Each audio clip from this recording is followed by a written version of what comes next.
So for today's video, andito nga ho kami kina Lola, bumisita nga ho kami din sabay nga ho at magpapataos din nga ho si Mama, daw yung kanyang bintay, nangangatay, iri nga ho ang sapa din kaganda nga ng tulay din dati hindi garni iri nga ho at kalinis ng tubig, ang kintab. Ang sarap po rin maligo din dati nga ho ako'y naligo din ng maliit pa.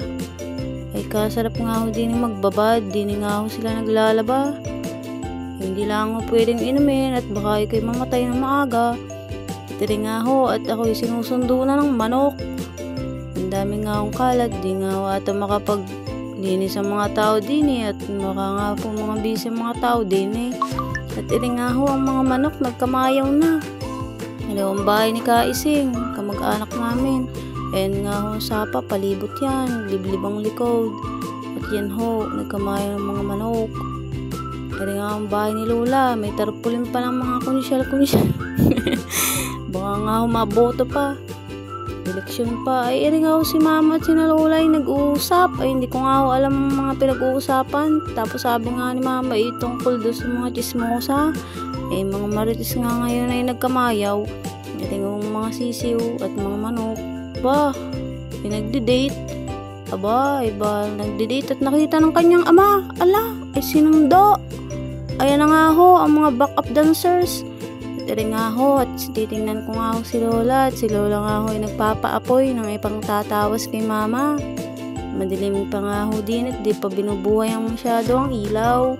Maaga pa kaso mo inaambon parang uulan. Maabutan pa nga ata kami ng ulan. Patay tayo dyan, magtatawas, tas mauulanan. Reho at umupo na nga si Mama. Yan, ready to rumble na si Mother. Ayan. Krinusa na ang tiyan at ang kanyang leeg. Makikita ko ang dide. Charot. Joke lang. Iri nga ho, krinusa na rin ang kanyang paa. Ready na si Mama sa kanyang tawas. Ano kaya ang lalabas sa tawas? Sana nga naman hindi naman kung ano-ano. Delikado.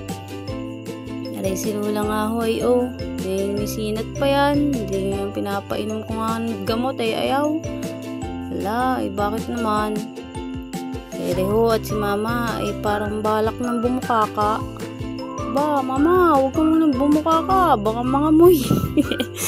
Baka hindi gumana ang tawas. Igihi. Ayan, nakaredy na nga ang tubig. Hindi pala tubig yun. Yung pala yung tawas. Insinsot ka mang yan. Hindi ko nga alam. Binata yun.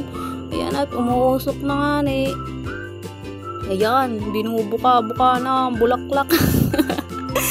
Charot. Ayan pati dide, inaano na. Pag hindi pa naman nawala yung pangangati niya dyan. At nga ho, pumunta nga ho muna ako di sa labas at tinignan ang paligid. Nagmasdan, kaganda naman din ang tahimik. Paling din ito mira charot. Nga ho, ang sapa, kalinis naman. Ang ganda ng tubig, kintaban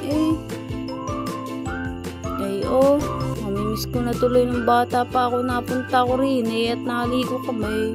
Hindi pa nga ako nagalaba. Ayan ho, yung likod nga ho niyan papunta ng bundok, gubatan ho yan. Kaya medyo nakakatakot nga po di sa lugar na lalo na nga po pag nabaha at yung tubig ho din ay naapaw. Yung bahay nga ni inay ni Lola ay pupunta ng tubig sa loob. Buti nga ho at may second floor yun, doon sila napunta. At ako nga ho mapunta na din sa may tulay at parang balak na nga ho namin umuwi at medyo naambo na. Malapit na nga ho ako sa motor. So yan lang, bye!